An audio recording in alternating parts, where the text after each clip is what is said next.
আজকে বঙ্গে আসছেন কেন্দ্রীয় স্বরাষ্ট্রমন্ত্রী অমিত শাহ। সন্ধ্যায় কলকাতা আসার তার কথা রয়েছে, কিন্তু যে সময়ে তিনি আসছেন এসআইআর এর শুনানি চলছে, সামনে বিধানসভা নির্বাচন রয়েছে, 3 দিনের একেবারে রাজ্যে 3 দিনের তার ঠাসা কর্মসূচি রয়েছে। বঙ্গ বিজেপির নেতাদের কি ভোট দেওয়াই দেবেন, মোদীর সেনাপতির কি বার্তা তার থাকবে। পাশাপাশি এদিকে যেরকম নজর রয়েছে, মঙ্গলবার গুরুত্বপূর্ণ বৈঠকও রয়েছে কেশব ভবনে। আরএসএস এর সঙ্গে গুরুত্বপূর্ণ সমন্বয়ে বৈঠকও করবেন অমিত শাহ। 3 দিনের ঠাসা কর্মসূচি, বার্তা কি থাকবে অমিত শাহ, নজর সেদিকে।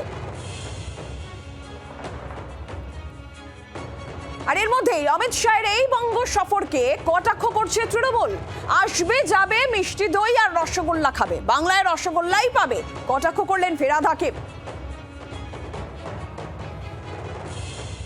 আসবে যাবে মিষ্টি দই আর রসগোল্লা খাবে, কিন্তু বাংলায় রসগোল্লাই পাবে।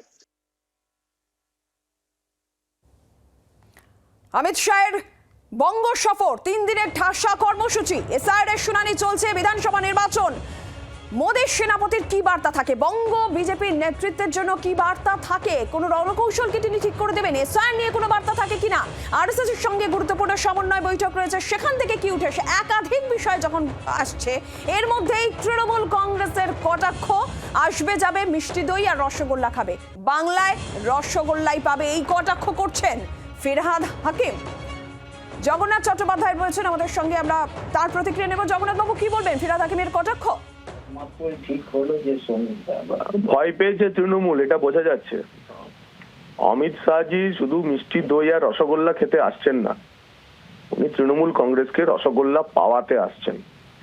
বাংলা প্রভাব আছে জানেন তো, বাংলার প্রবচনে রসগোল্লা পাওয়া কাকে বলে। তাই উনি রসগোল্লা খাবেন এবং তৃণমূলকে রসগোল্লা পাওয়াবেন।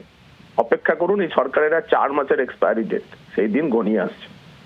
ধন্যবাদ আপনাকে। বাংলার আওয়াজ, বাঙালির আবেগ, জি 24 ঘন্টা।